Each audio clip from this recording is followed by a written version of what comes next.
네, 오늘 말씀을 통해서 우리 주님의 인도하심을 따라, 주님의 인도하심 따라라는 제목으로 하나님의 말씀 우리 함께 듣도록 하겠습니다. 오늘의 설교 목적을 말씀드리겠습니다. 신앙은 주변의 상황보다 주님을 따라가는 삶이 중요함을 알게 하는데 설교 목적이 있습니다. 우리 신앙생활을 하다 보면 상황에 영향받을 때가 참 많습니다. 때로는 그 상황이 우리 생각한 대로 열리고, 또한 우리가 원하는 대로 기도 응답이 되었다고 해서 이것이 주님의 인도하심이구나 라고 생각하고, 혹은 우리가 기도한 대로 안 되고 더 어려워지면 이거는 주님이 인도하심이 아닌데 라고 생각할 수도 있다라는 것이죠. 그러나 신앙생활의 본질은 상황이 아닙니다. 지금 내가 주님과 함께하고 주님을 매일매일 따라가느냐입니다. 환경과 상황은 다음 문제입니다. 하나님께서는 그 상황들을 통해서 하나님의 살아계심을, 또 하나님의 역사하심을, 하나님 우리와 함께하심을 보여주시는 도구로 다 쓰실 수 있기 때문입니다. 그래서 오늘 설교를 통해서 저와 여러분은 그렇구나, 우리가 주님과 함께할 때, 이 신앙생활을 할 때 모든 상황 속에서 은혜와 평강을 누리게 되는구나. 환경과 상황이 중요한 게 아니라 모든 상황 속에서 하나님이 함께할 때 우리는 은혜와 평강을 누리구나. 어디에서요? 내 마음에서. 이것이 하나님이 우리에게 약속한 주님과 함께하는 삶인 줄 믿습니다. 이 약속의 말씀이 저와 여러분에게 정말 실제되기를 소망합니다. 그러기 위해서, 또 그렇기 때문에 우리가 신앙생활을 하는 겁니다. 세상이 줄 수도 없고 알 수 없는 평강, 예수님께서 주신 평강이죠. 내가 주는 것은 세상의 것과 다르니라. 세상의 것들은요, 환경이 좋아야, 또 우리가 원하는 것들을 이뤄야 안심하고 평강하다 말하는데 절대 그렇지 않습니다. 그거는 잠시 잠깐이고 또다시 우리는 불안에 연속된 삶 속에 살아갑니다. 그래서 하나님께서는 진정한 영원한 평강을 주러 오셨습니다. 그것은 뭐냐? 주님과 함께하는 삶입니다. 내 안에서 주님 거하시는 겁니다. 이것이 믿음 생활이라는 것이죠. 그럴 것처럼 간절히 우리가 신앙생활을 할 때 기도하면서 주님의 인도하심을 따라서 살게 되는구나라는 것입니다. 우리가 왜 주님의 인도하심을 못 느끼느냐? 간절히 기도하지 못할 때가 많기 때문입니다. 간절히 기도하는 자들은, 또 평소에 기도하고 주님의 뜻을 구하는 자들은 반드시 주님의 인도하심을 경험합니다. 이 경험하는 이 은혜 속에서, 앞에서 우리가 말한 대로 모든 상황 속에서 은혜와 평강을 누리는 거죠. 감사함을 누리는 거죠.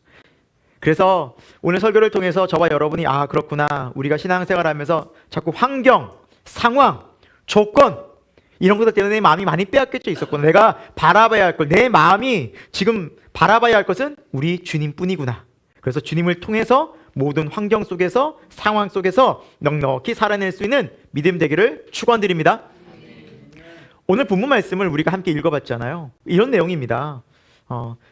처음부터 이제 야고보 사도가 순교하는 장면이 나와요. 순교하는 장면이 나오고요.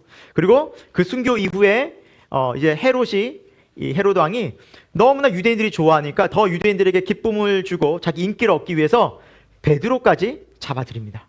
왜요? 왜 잡았겠어요? 똑같이 죽이려는 거예요.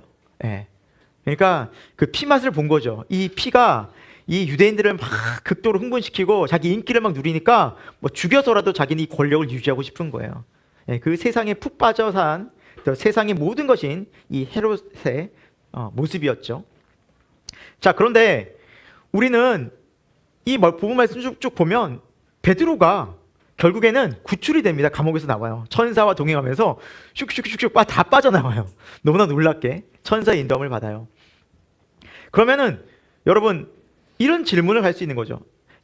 야고보 사도는 똑같은 12제자인데 야고보 사도는 목베어 순교당하고 베드로는 감옥에 있다가 구출돼서 나왔으면, 이것은 야고보 사도는 정말 하나님이 인도하신 삶이, 하나님 함께 하신 삶이 맞나라는 질문을 갖게 되는 거죠. 오늘 본문에서만 보더라도 두 명의 사람이 완전히 다른 삶을 사는 거죠. 한 명 목베어 죽고 한 명은 감옥에서 구출되어 나와요. 같은 하나님이신데 왜 누구는 죽게 만들고 왜 누구는 감옥에서 구출했느냐라는 거예요. 그러면 야고보 사도는 하나님이 인도하심이 없었을까요? 있다라고 말하고 싶지만 여러분의 마음속에는 만약 여러분이 그런 삶을 산다면 굉장히 어렵겠죠. 전혀 우리의 삶 속에서는 오히려 베드로가, 감옥에서 나온 베드로가 하나님의 인도하심을 받은 것처럼 보이고, 그냥 목베어 순교당한 야고보는 이게 하나님 인도하심이야? 아니 이렇게 허무하게 죽는다고? 아니 그렇게 예수님 안에서 그렇게 훈련받고 많은 일들을 할 수 있는 사람인데 어떻게 이렇게 순식간에 갑자기 죽지? 이게 하나님 인도하심일까라는 의무를 가질 수가 있다라는 것이죠. 우리 삶에 빗대어 보면 이런 겁니다. 우리가 기도하는데 열심히 간절히 기도하는데 모 성도는, 모 집사님은, 모 권사님은 어려움이 없어. 근데 나는 기도하는데도 내 앞에는 계속해서 어렵고 물질은 막히고 건강은 안 좋고 가족은 힘들어지고 직장에서만 문제 터지고 악귀랑 막막하고 막 가족들한테 문제가 터지고 이러면은요, 내가 하나님 지금 잘 믿는 게 맞나? 하나님 내 삶을 인도하시는 게 맞나? 기도하는데 왜 이러지? 라는 생각을 하게 되는 거죠. 그리고 옆에 사람들 그런 생각이 듭니다. 저 권사님, 저 집사님 되게 기도하시는 분인데 왜 이렇게 어렵지? 계속 저렇게 어려움이 떠나지 않지? 그러면서 그 집사님과 권사님과 그 신앙인의 모습을 보고 정말 하나님이 함께 하시는 거 맞나? 저분 뭐 문제 있는 거 아닌가? 라는 생각을 할 수도 있어요. 그러니까 우리가 삶을 살아가면서 환경이 쫙쫙 열리고 우리 눈에 보이기에 좋으면은 하나님 인도하시는 경험하는 것 같고, 그렇지 않고 어렵고 힘들고 기도하는데 막 아픔 캄캄하고 이러면은 하나님이 전혀 인도하시지 않는 것 같고, 그런 기준으로 볼 수 있는데 오늘 말씀은 그게 아니다라고 말씀합니다. 그런 환경과 상황과 조건이 하나님이 인도하심을 받는 것이 아니라 지금 내 마음에 주님과 함께하는 기쁨과 감사와 평강이 있느냐 없느냐의 삶이 하나님과 함께하는, 하나님의 인도하심을 받는 그 놀라운 증거라는 사실입니다. 여러분 마음 가운데 환경과 상황을 떠나 주님이 함께하는 평안함이 있으십니까? 감사함이 있으십니까? 그러면 그것이 주님이 우리의 삶을 인도하는 증거입니다. 환경과 상황은 하나님께서 얼마든지 바꿔나가실 수 있어요. 좋게도 하실 수 있고 어렵게도 하실 수 있고, 그러나 그 모든 상황 속에서 하나님이 궁극적으로 원하고 바라시는 것은 내가 너와 함께함이니라는 걸 알려주기 위함인 것입니다. 이것이 신앙생활에서 가장 중요한 사실입니다. 그리고 이것이 또한 제자의 삶입니다. 오늘 말씀을 통해서 계속 살펴보겠지만 야고보 사도도 그렇고 베드로 사도도 그렇고 순교를 당하든 감옥에 있든 감옥에서 나오든 어느 곳에 있든지 그들은 가장 중요한 것이 무엇이었냐면 하나님의 인도하심을 받아 사는 삶이었습니다. 그것이 비록 죽음의 자리라도, 하나님의 영광 돌리는 죽음의 자리라면 기꺼이 그 자리로 갔다는 사실입니다.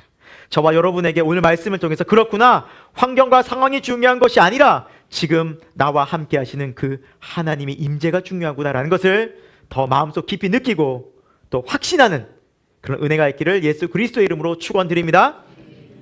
첫 번째 우리가 살펴볼 것은 모든 상황 속에서 우리가 주님의 인도하심과 주님의 임재를 경험하는 것입니다. 모든 상황 속에서, 어떤 상황, 기쁠 때든지 슬플 때든지 어떠한 곤란한 상황 속에 있다 할지라도 그 속에서 우리가 하나님의 함께 하심을 경험하는 것, 이것이 신앙생활이라는 사실입니다. 오늘 본문 말씀 1, 2절 같이 한번 보겠습니다. 시작. 그때 헤로드 왕이 손을 들어 요한의 형제 야곱, 이제 작정했어요. 헤로드 왕이 눈에 가시다, 자꾸 유대 사회를 분열하게 한다.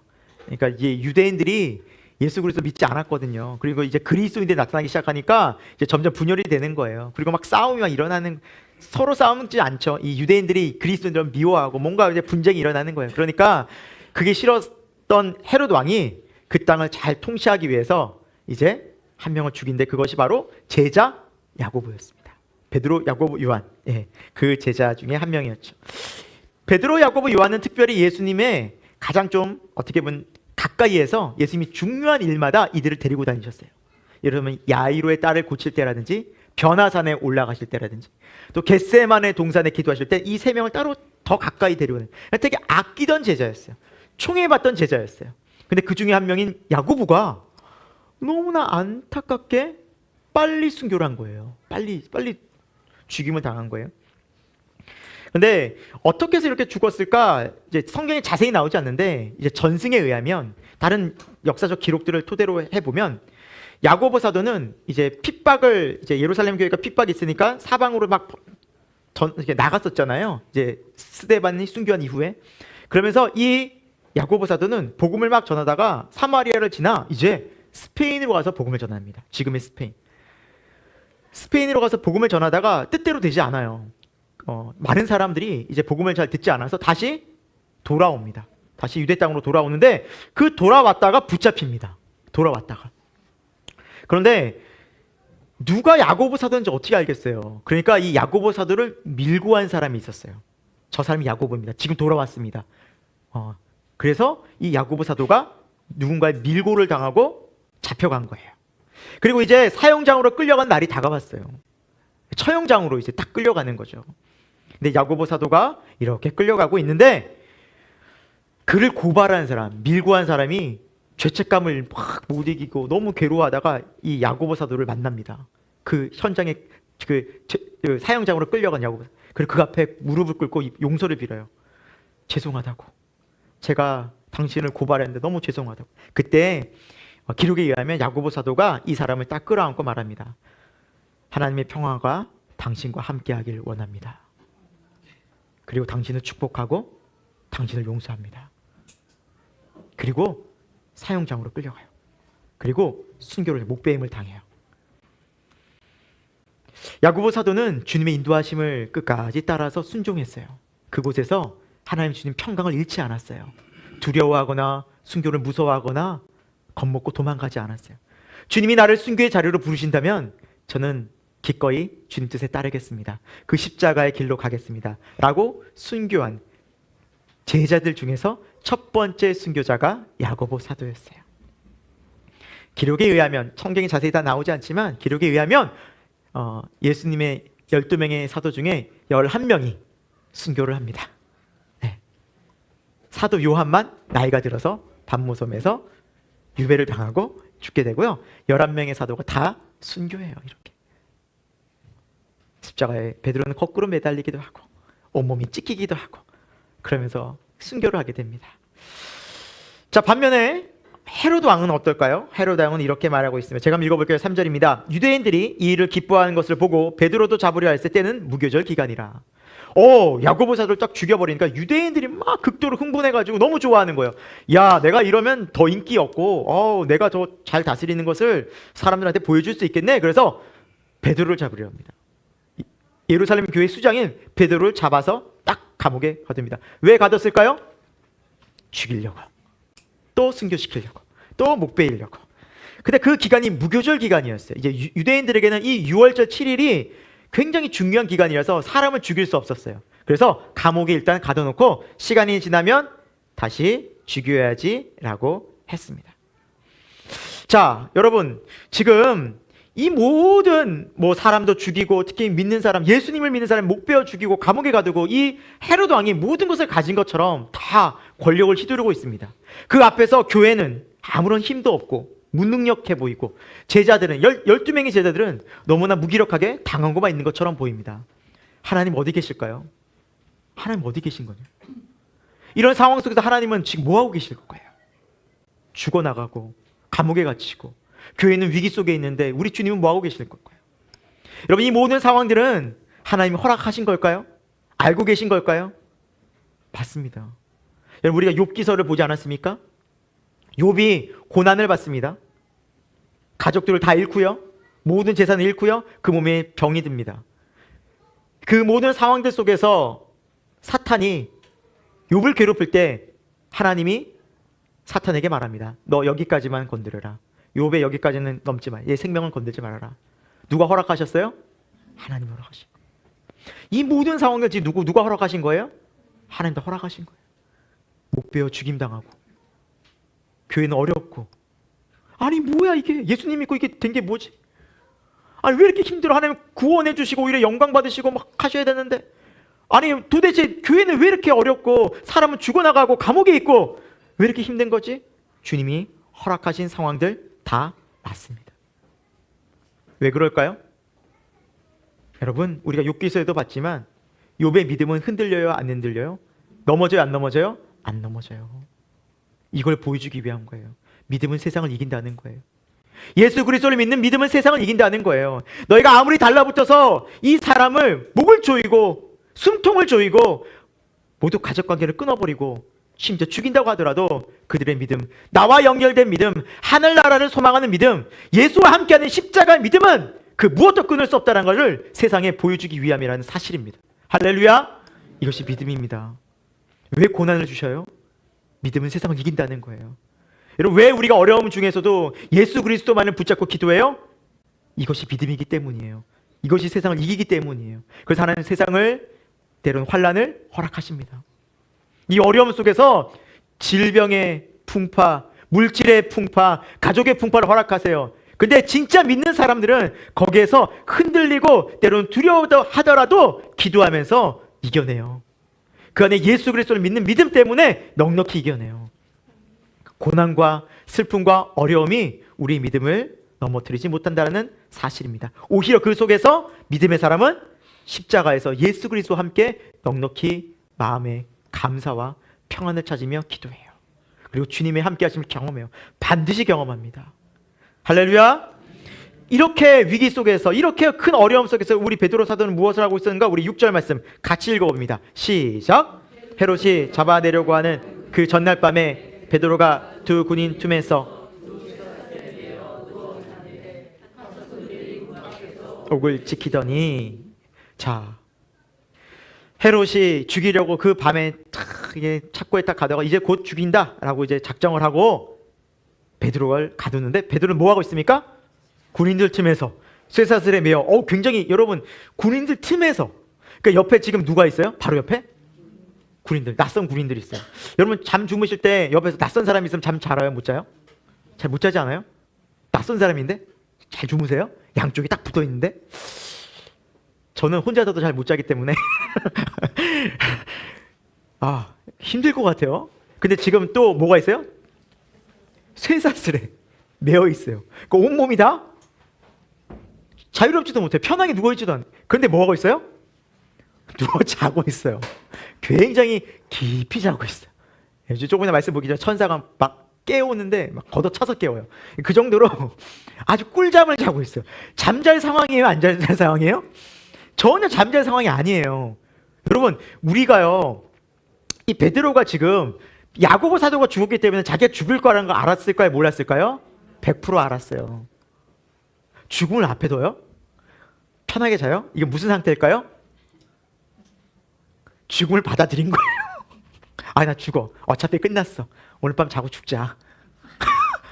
내가 집에 죽는 거야. 어차피 마지막 밤이야. 자고 죽자. 주님 만나지 뭐.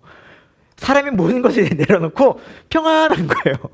너무나 평안하지 않으면 잠을 잘 수가 없어요. 여러분, 조금만 우리가 스트레스 받고 걱정 있잖아요. 잠 못 자요, 거기서. 네. 그러지 않아요, 여러분? 여러분, 스트레스 받아 보시지 않았어요? 네. 전 스트레스가 없어서 잘 잠을 못 자는 스타일이거든요. 잠이, 설잠을 많이 자는데, 근데 스트레스를 받게 되면 전 더 잠을 못 자요. 이 상태를 알죠. 그러니까 사람이 편하게 잠자려면 걱정이 없어야 편하게 잤는데, 베드로의 상태는요, 지금 죽는데 걱정이 없는 거예요. 죽는데 꿀잠 자고 있는 거죠. 여러분, 이게 말이 될까요? 성경은 말이 된다고 말해요.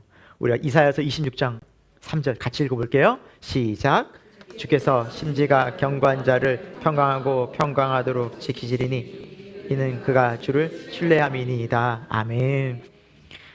주께서 심지가 견고한 자, 이 심지가 견고한 자라는 뜻은 뭐냐면 마음의 중심에 하나님을 탁 붙들고 사는 자는 평강하고 평강하도록 지키신다. 그 평강이 잠깐이 아니라 계속해서 평강이 임한다는 거예요. 평강이 지속된다는, 평강하도록. 그 평강이 계속 지속돼요. 그 이유가 뭐예요? 이는 그가 주를 신뢰하기 때문이다 라고 말해요. 할렐루야. 여러분, 여기서 신뢰하다는 뜻은 히브리어로 바타흐라는 단어에서 바타흐. 이걸 뜻이 뭐냐면 원어적 뜻이 이래요. 함께 붙어있다라는 뜻을 갖고 있어요. 함께 붙어있다. 바짝 옆에 있다. 이런 뜻이에요. 그러니까 주를 신뢰한다는 것이 이런 거예요. 주와 함께 바짝 붙어있는 거예요. 내 마음에서. 항상 주님을 의식하는 거예요. 그 사람이 하나님을 신뢰하는 마음의 상태예요. 그러니까 뭐가 두렵겠어요? 신학적인 용어로 보면, 신약적인 용어, 신약성에서 말하는 용어는 뭐예요? 그리스도 예수와 연합한 거예요. 십자가에서. 그 상태가 되면 두려움이 없어요.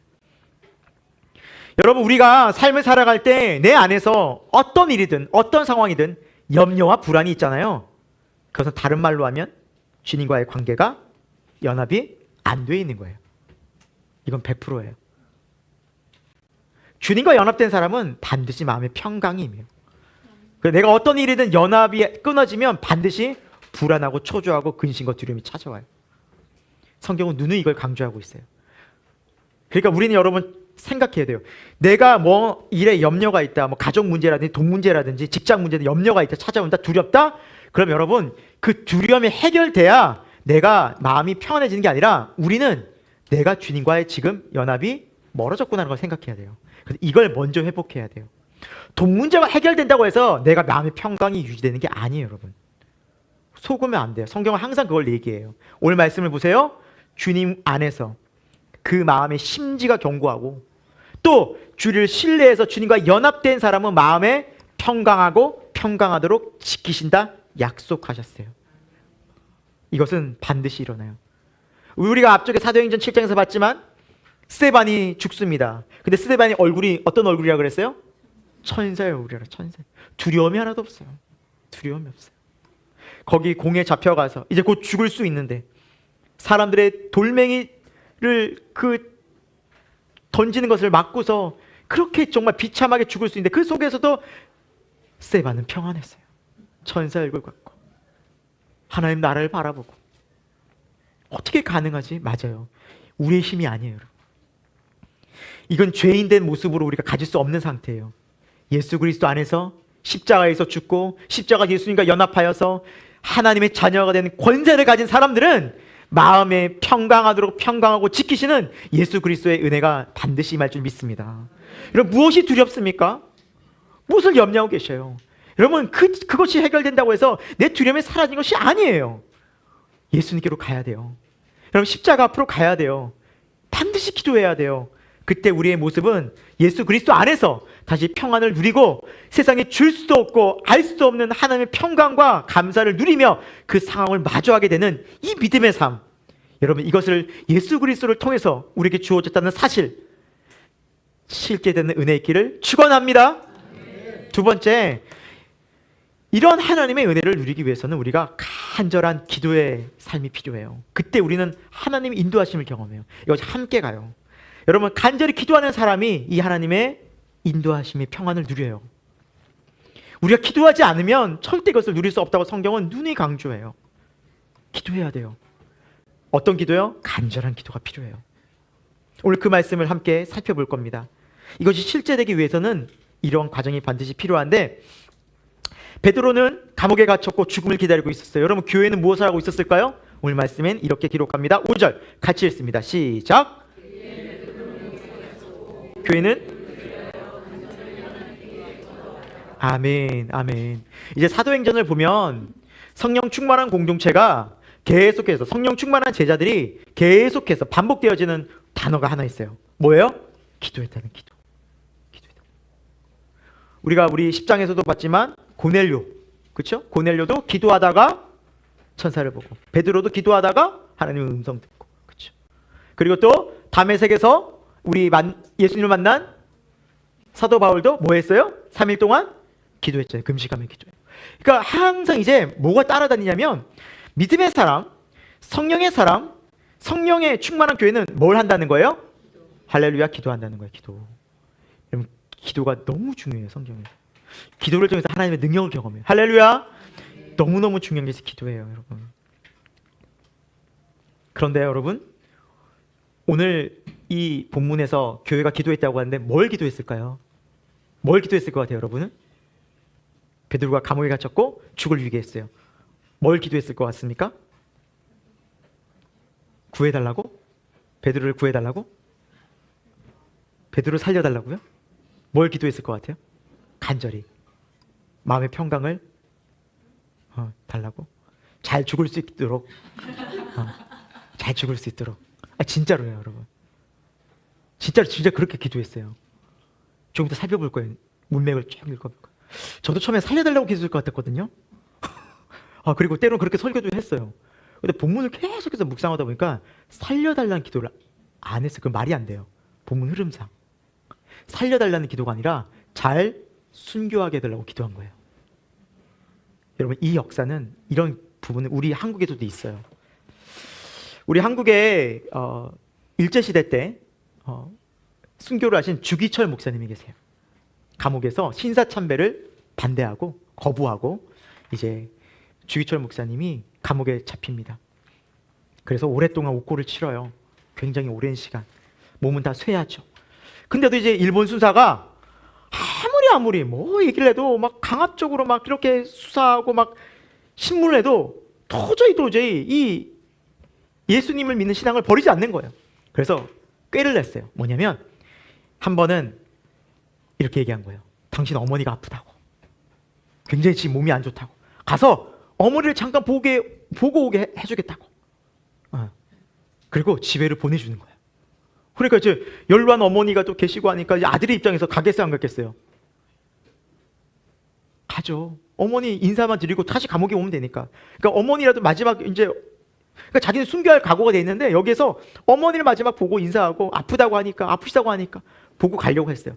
딱 가니까 제일 먼저 집에서 이제 사모님을 본 거예요. 사모님 성함이 오자 정자 모자 사모님, 오정모 사모님이 딱 보더니, 당신 여기 왜 왔어? 아니, 어머니가 연로 지금 아프시다면서. 아니, 무슨 말이냐고. 다시 감옥에 가시라고. 다시 감옥에 돌아가시라고. 그래서 다시 감옥으로 보낸 유명한 일화가 있어요. 진짜로요. 기록, 역사적 기록에.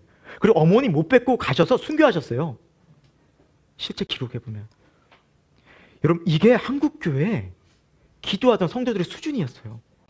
당신이 죽어야 될 곳은 감옥이에요. 네. 그렇게 믿음의 교회는 순교에 대해서, 여러분, 우리랑 차원이 달라요. 우리 목사님이 감옥에서 잘 나오게 해주세요, 하나님 구해주세요, 이런 기도를 드린 게 아니라 감옥에서 예수님 때문에 순교하게 해주세요, 그 믿음 지키게 해주세요, 끝까지 예수님 버리지 않게 해주세요. 여러분, 이 믿음으로 기도했다니까요. 여러분, 2000년 전에 초대교회도 똑같았다는 거예요. 교회들이 뭘 기도했을까요? 하나님, 우리 베드로 사도 하나님 끝까지 믿음 지키고 끝까지 넘어지지 않도록 기도하게 해주세요. 기도하게. 주님, 믿음 붙잡고. 그러니까 너무 그 기도가 컸던지 평안하게 자고 있잖아요. 그래서 세상 모르고 그냥 참 편안하게 자고 있어요. 여러분, 그런데 정말 어렵고 힘들고 고난이 닥쳐온다고 해서 여러분 기도가 다 될까요? 그렇지 않아요. 여러분, 내게 어려운 순간 위기가 찾아오고 고난이 찾아온다고 그 사람들이 다 기도하나요? 그렇지 않아요. 믿음이 있어야 기도해요. 성경의 역사를 보면 이스라엘 백성이 이제 가나안 땅을 향해 출애굽해서 가나안 땅을 향해 가죠. 근데 이제 출애굽 받은 다음에 하나님께서 얼마나 기적들을 행하셨어요. 홍해가 갈라지죠. 만나와 메추라기를 먹죠. 거기서 그 광야 같은 곳에서 반석에서 물을 하나님 막 내시죠. 그렇죠? 그래서 하나님이 또 십계명도 주시고 계명도 주시고 성막도 지어서 거기서 하나님 임재를 막 경험합니다. 그리고 이제 가나안 딱 2년째 되는 해에 가나안 문 앞에 딱 갑니다. 그리고 12정탐꾼을 보내죠. 돌아와서 하는 보고가 무엇입니까? 10명이 거기 가면 우리 죽습니다. 땅은 좋은데 거인 족속이에요. 우리 가면 메뚜기예요. 밟혀 죽을 거예요. 우린 가면 죽는 거예요. 이곳에 우리를 왜 보낸지 모르겠어 하고 불평과 원망을 하죠. 2명만, 여호수아와 갈렙만. 아닙니다. 하나님이 함께 하시면 우린 갑니다. 그들은 우리의 밥입니다. 근데 그 2명의 목소리는 묻혔어요. 백성들의 목소리에 묻혔어요. 백성들이 뭐라 말합니까? 새로운 지휘관을 뽑아가지고 애굽으로 돌아가자. 그냥 여기 있지 말고 그냥 차라리 애굽 가자.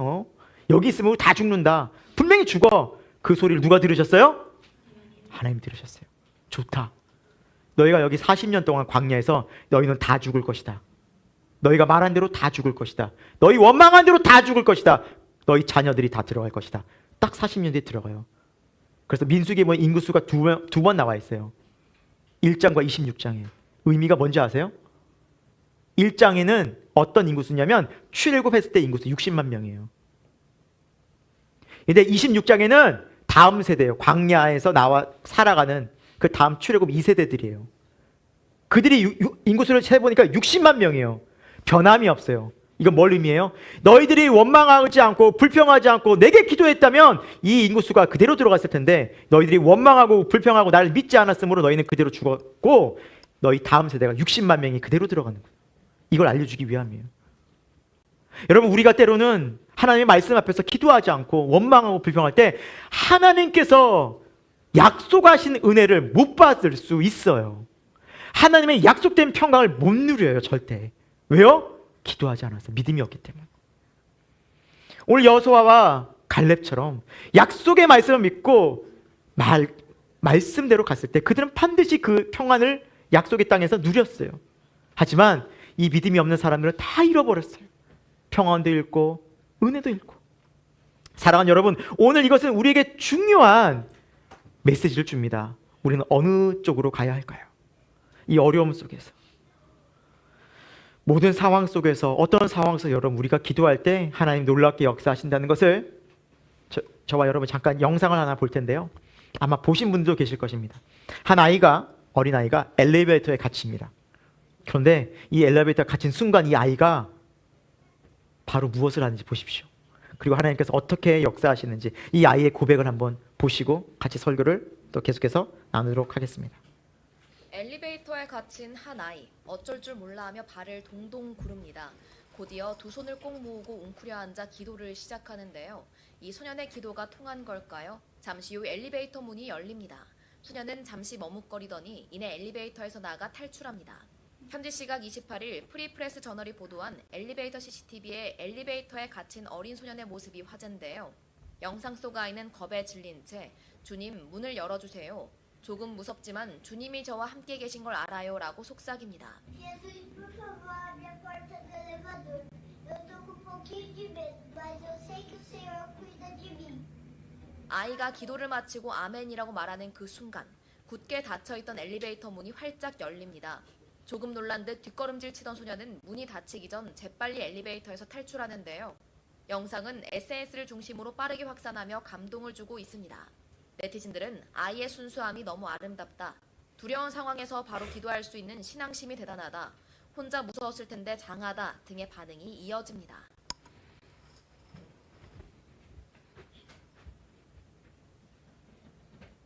네, 보신 분도 있으실 텐데 저는 이 영상을 보면서 이 아이가 이렇게 기도를 하죠. 문을 열어주세요, 주님. 조금 두렵지만 지금 주님이 저와 함께 하심을 믿어요. 저는 이게 너무 들어왔어요. 지금 주님이 저와 함께 하심을 믿어요. 여러분, 이게 먼저예요. 문 열어달라는 그 기도는 주님이 함께 하시기 때문에 가능했던 거예요. 이 믿음 때문에 가능했던 거예요. 문제와 상황이 해결되기 위해서 기도한 게 아니라 이 아이는 주님이 저와 지금 함께 하심을 전 믿기 때문에 이 문이 열릴 거예요 라고 기도했던 거예요. 이것이 먼저예요. 요한복음 15장 7절에 말씀하고 있죠. 너희가 내 안에 거하고 내 말이 너희 안에 거하면 무엇이든지 원하는 대로 구하라. 그리하면 이루리라. 무엇이든지 원하는 대로 구하기 전에 하나님은 반드시 조건을 말씀하셨어요. 너희가 내 안에 거해야 된다는 거예요. 연합해야 된다는 거예요. 여러분, 주님과의 연합이 이래서 매우 중요한 거예요. 이 기도하는 한 어린 소년은 갑자기 이날 기도하지 않다가 한 게 아닐 거예요. 늘 기도하던 소년이었어요. 늘 주님을 찾던 소년이었어요. 늘 주님과 동행했던 소년이었어요. 그렇기 때문에 그날도 역시 믿었어요. 늘 나와 함께 했던 그 주님이 지금도 나와 함께 하십니다.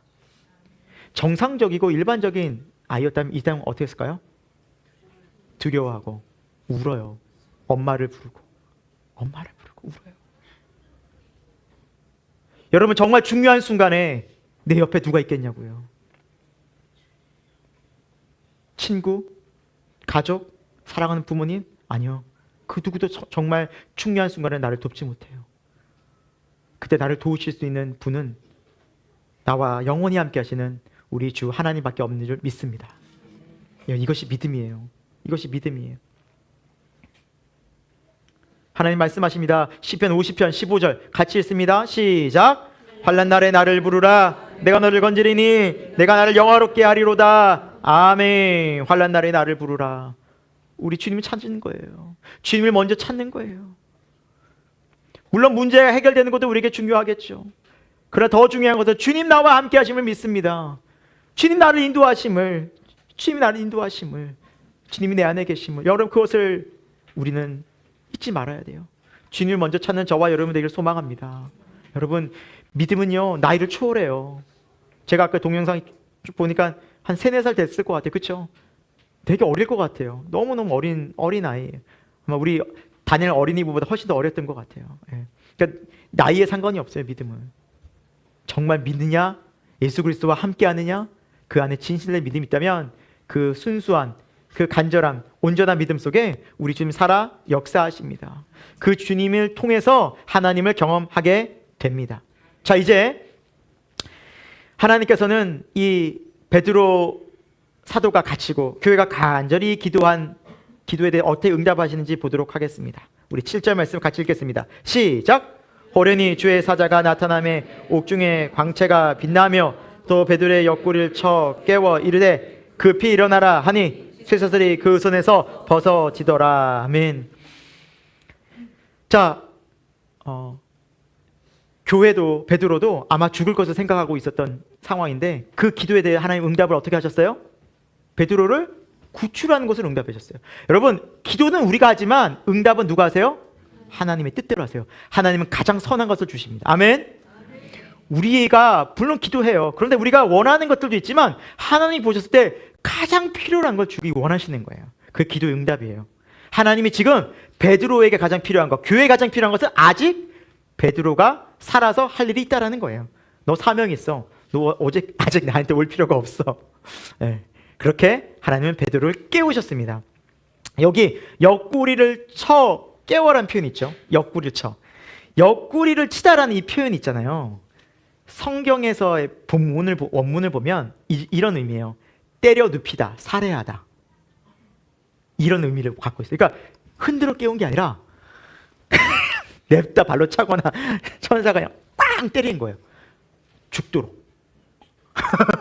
그래서 때려 눕히다, 살해하다 뜻이 있을 정도로 강력하게 친 거예요. 그러니까 베드로가 얼마나 깊게 잔지 알겠죠? 아주 그냥 세상 모르고 잔 거예요. 그러니까 그냥 그렇게 빵 하지. 그러니까 정신없이 깬 거예요. 잠결에 깨가지고 이제 뭐라 말씀하셨냐면 이렇게 우리 8절 9절 쭉 보면 천사가 막 일어나 깨워가지고 그냥 정신없이 환상인지 실제인지 모르고 막 나가요. 그런 다음에 이제 감옥 밖으로 나와요. 그 삼엄한 경비를 다 뚫고 다 옥문이 열리고 나와요. 그러면서 이렇게 얘기해요. 11절 같이 읽어볼게요. 시작! 이에 베드로가 정신이 들어 이르되 내가 이제야 참으로 주께서 그의 천사를 보내어 나를 헤롯의 손과 유대 백성의 모든 길에서 벗어나게 하신 줄을 알겠노라 하여라고 말하고 있어요. 고백하고 있어요. 헤롯과 유대 백성들의 기대는 뭐였어요? 베드로를 죽이는 거였어요. 자기도 그럴 줄 알았거든요. 그런데 그것을 뛰어넘어서 역사하신 분이 누구라는 거예요? 하나님이시구나라는 거예요. 그들이 아무리 우리를 죽이려고 해도 하나님이 허락하시지 않으면 죽지 않는 거구나.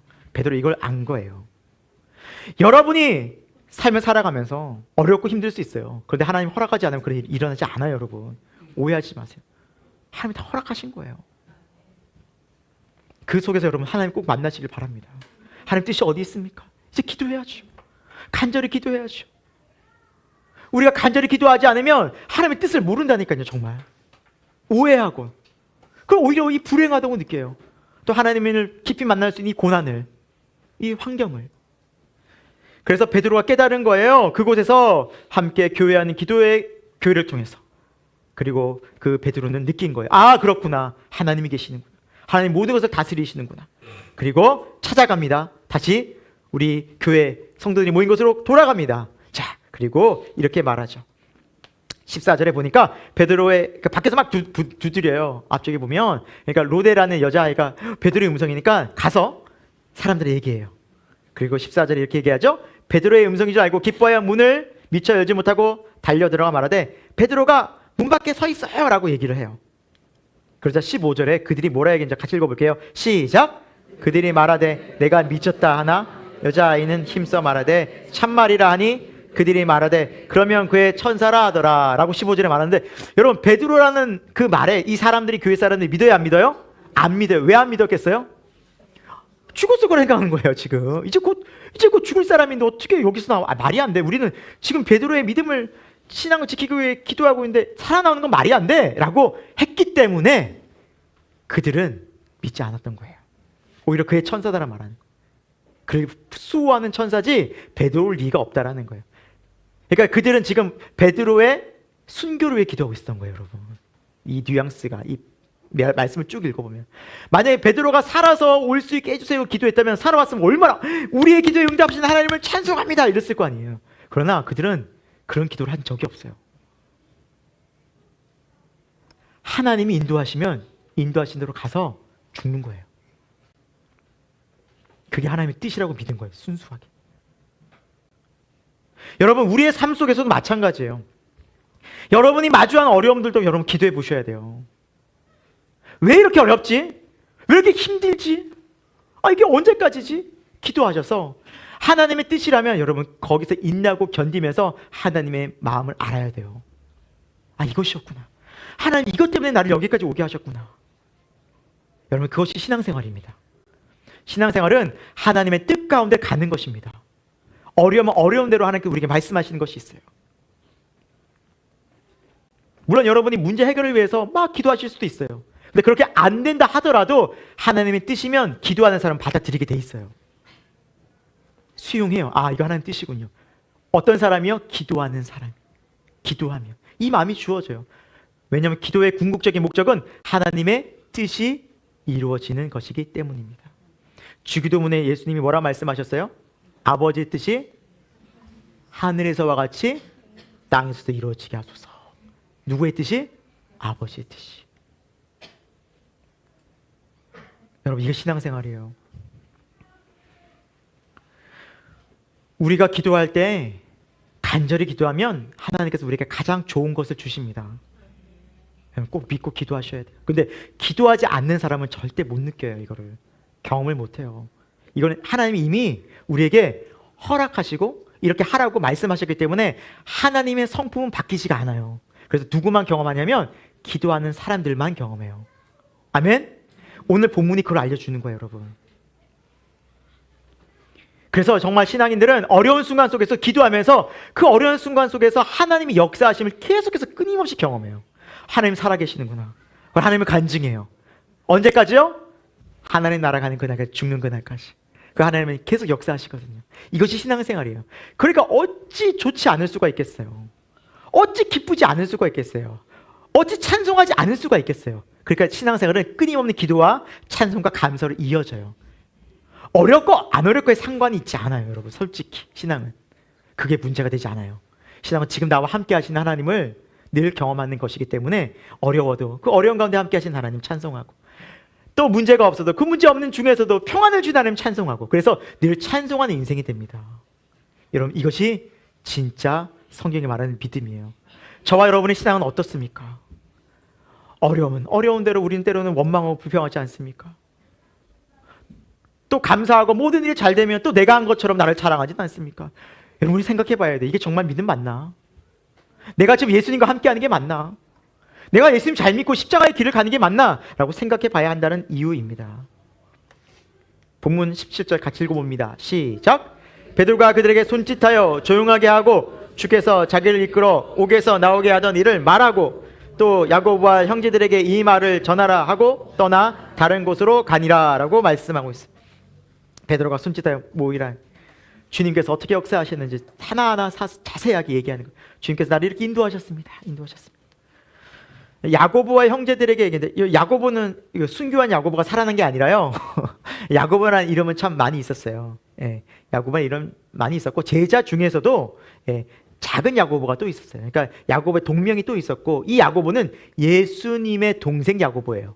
야고보서를 쓴 그 야고보는 예루살렘 초대 교회 지도자였거든요. 그래서 이 야고보는 예수님의 동생 야고보를 얘기합니다. 그래서 그 지도자들에게 얘기를 하고, 자, 중요한 것이 뭐냐면 이 말을 하고 떠나 숨었더라. 더 깊은 곳으로. 왜? 또 잡혀갈까 봐. 그러지 않고 떠나 어디로 갔다고요? 다른 곳으로 또 간 거예요. 뭐 하러 갔겠어요? 전도하러, 또 복음 전하러 간 거예요. 숨지 않았어요. 이렇게 한번 잡혀보면 사람이 두렵잖아요. 또 잡혀가면 어떡하지? 아니요. 여러분, 이것이 믿음이에요. 하나님과 함께하는 믿음이에요. 환경과 상황이 두려운 게 아니라 우리의 믿음은요, 하나님이 나와 함께 하지 않는 것이 두려운 거예요. 2000년 전이나 지금이나 믿음은 동일합니다. 성경은 그걸 알려주고 있는 거예요, 우리에게. 우리의 믿음은 무엇입니까? 여러분, 우리의 믿음도 예수님과 함께 한다면 사명을 따라가는 거예요. 또 내가 하나님과 또 함께 하는 거예요. 그 길을 두렵고 힘들다고 해서 가지 않는 것이 아니라 그 길이 하나님 뜻이면 또 거기 서는 거예요. 그곳으로 또 가는 거예요, 믿음으로. 왜요? 하나님이 나를 보내신 것이 그곳이기 때문이에요. 믿는 자들은 피하지 않아요. 하나님과 함께 하기 때문이에요. 여러분, 오늘 우리의 믿음이 이 예수 그리스도를 따라가는 주와 함께하는 믿음 되기를 원합니다. 오늘 우리 찬송의 앞부분에 한 찬송가, 그런 찬송가입니다. 어디든지 주를 따라 주와 함께 가려네. 여러분, 이것이 바로 예수님을 믿는 삶이에요.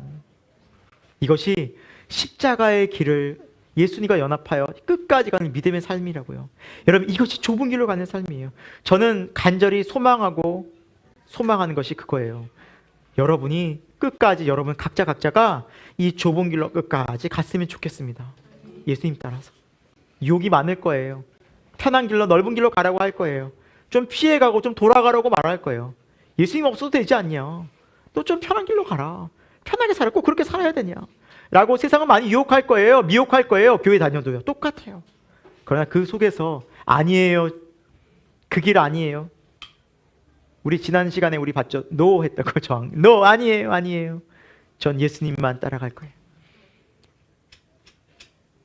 교황을 인정하고 카톨릭을 인정하고 그리스도 예수만 안 따르겠다고 말하면, 말씀만 안 따라가겠다고 말하면 편한 생활이 있음에도 불구하고 38년간 그 탑에 갇혀서 지냈던 그 여인들처럼 노, 주님 따라가고. 왜요? 그 길 뒤에, 그 길 끝에 누가 계셔요? 예수 그리스도 계셔요. 주님 만나는 거예요. 영원히 우리를 맞이할 그 주님 만나는 거예요. 베드로는 이렇게 주님 따라가는 사명을 살다가 20년 뒤에 AD 약 한 64년, 65년 경에 그 야고보 사도가 순교한 거는 약 44년이거든요. 약 20년 뒤에 그 사촌지간이에요. 세상적으로 보면 사촌지간. 똑같이 십자가에서 이제 순교를 하게 돼요. 거꾸로 매달려서 주님 품에 안기죠. 결국엔 순교하게 돼요. 베드로 사도도요. 그러나 그의 인생은 거기서 끝난 것이 아니라 하나님 나라에서 영원히 우리 주님 만나고 또 우리가 하나님 나라 가면 베드로를 보게 될 것입니다. 여러분, 하나님께서 우리에게 주신 것은 영생입니다. 세상에 그 무엇과도 비교할 수 없고 바꿀 수 없고 견줄 수 없는 것입니다. 이 세상에 그 어떤 부가, 어떤 권세가 천국의 의자 다리 하나 만들 수 있을까요? 불가능해요. 아무것도 아니에요. 이 땅의 것은 천국에 비하면 아무것도 아니에요. 천국의 가치를 알고 하나님 나라의 가치를 아는 저와 여러분 되길 소망합니다. 그러기 위해서는 반드시 십자가를 통과해야 돼요. 예수님 만나야 돼요. 예수님과 십자가 연합해야 돼요. 매일매일. 여러분, 마음 지켜야 돼요. 마음 지켜야 돼요. 말씀을 마무리하겠습니다. 예수님을 믿는 사람은 이렇게 살아갑니다. 이거는 믿음이 좋은 사람이 아니라 믿는 사람이 이렇게 살아갑니다. 우리 같이 읽어볼게요. 시작! 우리가 살아도 주를 위하여 살고 죽어도 주를 위하여 죽나니 그러므로 사나 죽으나 우리가 주의 것이로다. 아멘. 우리가 사나 죽으나 주의 것이로다. 내 생명 주께서 보호하시고 인도하시고 내가 살든 죽든 이제 어느 곳에 있든 주님의 것입니다. 주님 나라와 주님의 영광과 주님의 은혜를 우리가 소망하며 살겠습니다. 여러분, 이제 예수님 믿잖아요. 믿음은 그런 거예요. 아, 내가 내 인생의 주인이 아니구나. 그게 선명해지는 그런 믿음의 순간이 와요. 그리고 여러분, 성경의 인물들을 보세요. 자기 마음대로 뜻대로 살아간 사람들이 있었나요? 아브라함부터. 그렇죠? 하나님이 고향을 떠나 내가 너에게 보여줄 약속의 땅으로 가라. 당시 고향 떠나는 건 죽는 거예요. 그 안정된 생활을 떠나는 건 죽는 거예요. 그리고 가나안까지 거리가 얼마나 돼요? 1200km, 1200km. 말도 안 돼요. 너무 그 거리를 가는 거예요. 가라면 가는 거예요. 요셉은 어땠나요? 자기 마음대로 살았나요? 아니요. 종으로 팔려가요. 자기가 원치 않은 인생을 살아가요. 모세는 어땠나요? 사람 죽이고 미디안으로 도망가서 40년간 광야에서 지내죠. 아니 어디 한 명 믿음의 사람 어디 하면 자기 마음대로 산 사람이 있었나요? 다윗이 그랬나요? 다니엘이 그랬나요? 사도 바울이 그랬나요? 여러분 믿음의 사람 한번 보십시오. 자기가 설계하고 자기가 생각하고 자기 뜻대로 산 사람이 아무도 없어요. 나 하나님이 부르셔서 하나님 인도하셔서 때로는 사망의 금침한 골짜기로도 보내시고 거기서 믿음이 단단해지는 거예요. 저와 여러분의 산 인생 똑같다라는 거예요. 하나님 왜 이렇게 가정을 힘들게 하시죠? 하나님 왜 이렇게 금전적으로 힘들게 하시죠? 하나님 왜 이렇게 건강을 치시죠? 하는데 그 속에서 하나님 분명히 말씀하시는 거예요. 그 광야 같은 곳에서 나를 바라봐라. 넌 나를 만나야 한다. 너를 구원하는 일은 나밖에 없다. 내가 너의 영혼을 영원히 인도할 목자다. 여러분 그거 하나예요. 이곳에서 우리가 경험하는 것은. 그리고 하나님을 선명히 알고 선명히 만나서 저 하나님 나라가 날마다 선명해져서 하나님 나라를 바라보는 거예요. 그래서 세상에 줄 수도 없고 알 수 없는 평강을 누리고 예수님의 증인으로 사는 것이 성도예요.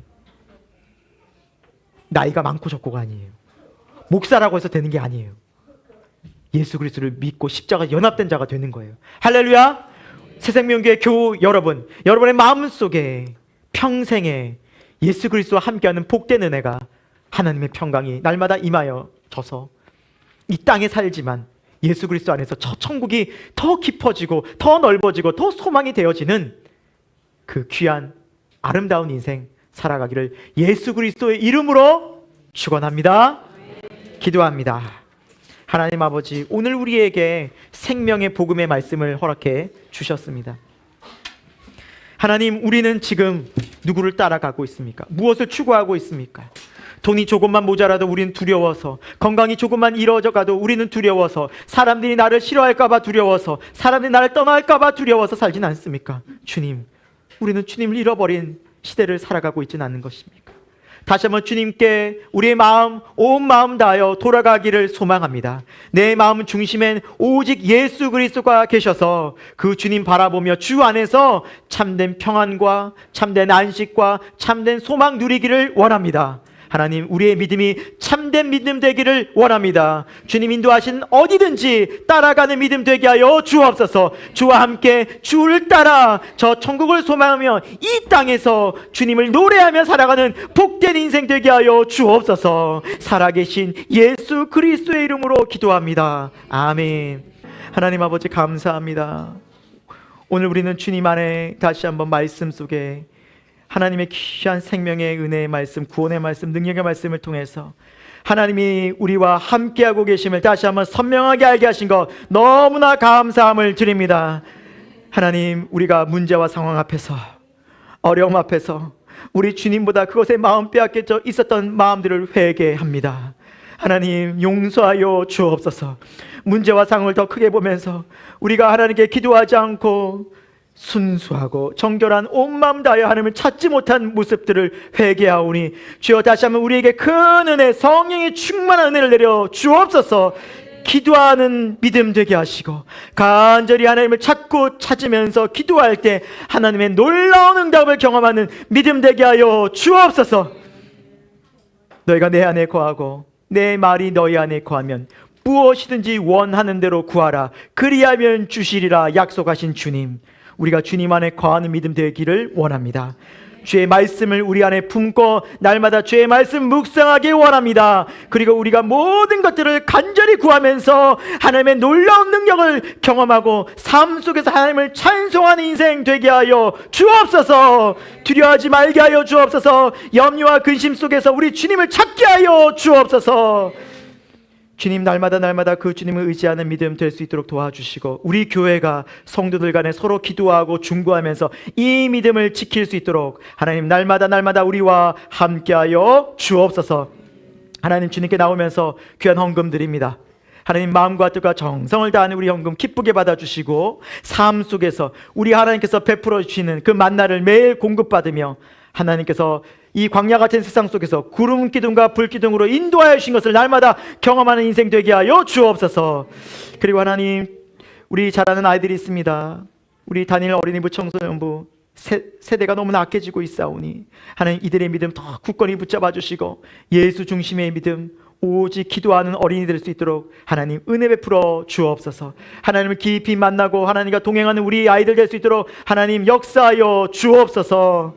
지금은 우리 주 예수 그리스도의 은혜와 하나님 아버지 영원하신 사랑하심과 성령 하나님의 감화 감동 역사하심이 이제 날마다 삶의 자리에서 우리 주님만 따라가며 주님과 동행하며 십자가에서 연합하기를 다시 한번 기도하고 다짐한 우리 새생명교회 모든 교우들과 저들의 가정과 일터 가운데 지금부터 영원토록 함께 하옵시기를 간절히 축원하옵나이다. 아멘.